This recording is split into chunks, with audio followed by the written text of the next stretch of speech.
Bismillahirrahmanirrahim. Assalamualaikum warahmatullahi wabarakatuh. Continuation po ng ating video, no? So ito na siya, nalagay na natin siya dito. So may mga butas na siya sa ilalim. Gagawa pa tayo ng ilang pang ganito,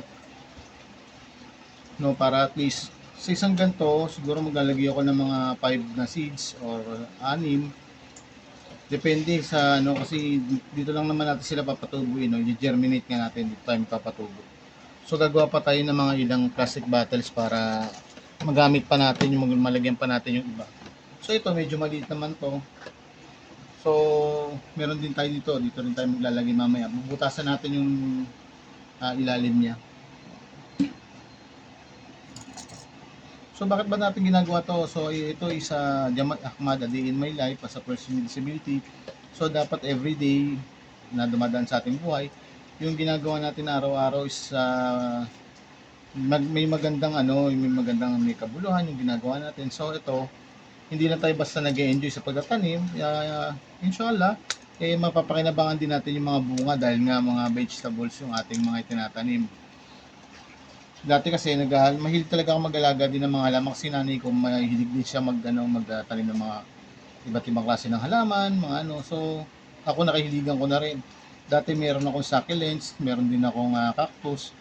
So mahirap siyang alagaan, medyo complicated. Although kaya naman natin mag-alaga, kaya lang medyo nahihirapan ako i-handle. So ito, tatanim tayo naman ng mga gulay, ng mga halaman. At inshallah, mapapakinabangan din natin yung mga bunga. So, yun. So, salamat po pala sa mga followers natin. Meron na tayong 1,100 plus followers sa ating page. Salamat po sa mga sumuporta. Kaya nga sabi ko, kaya ko po ginagawa yung A Day in My Life, kaya po yung aking content as a person with disability to give inspiration din po sa kapwa natin PWDs at sa mga kahit na sa hindi PWDs na kailangan everyday kahit anong mga hamon ng buhay, we must continue our life sa pang-araw-araw nating buhay na para maiwasan din natin yung stress, no? Para may pagpatuloy din natin yung mga ginagawa natin sa araw-araw.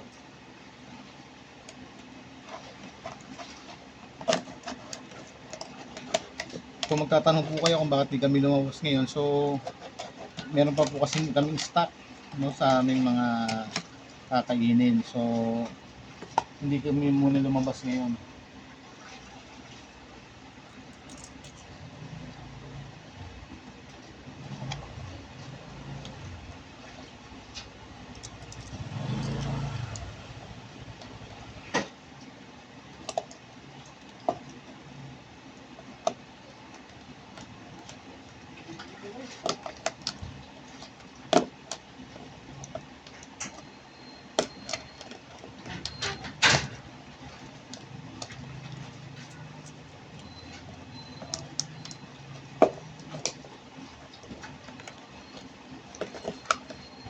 So, ayan na.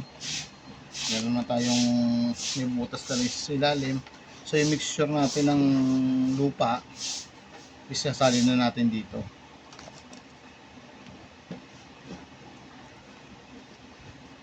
No, puro ganyan po yung gagawin natin.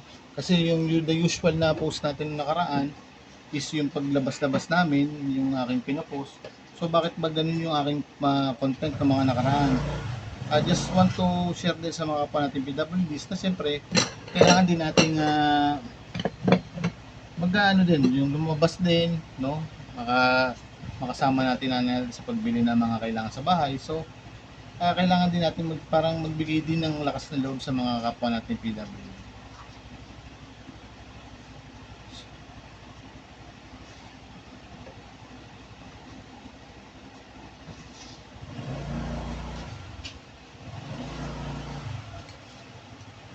So meron din tayong kalahati, ito yung takip nito. Bubutasan na rin natin to para hindi sayang, no. Naglalagay na rin tayo ng mga ilang seedlings dito.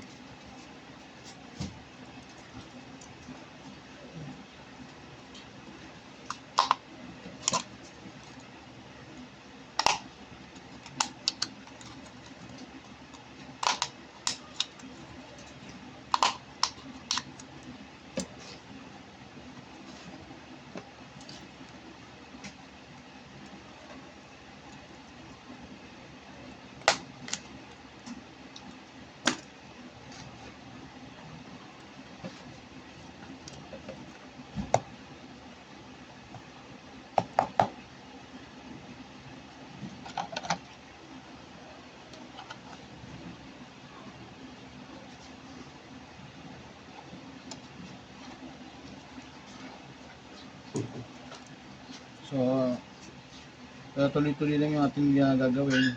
So, meron pa tayo ditong isa. Dito rin tayo maglalagay ng mga seeds.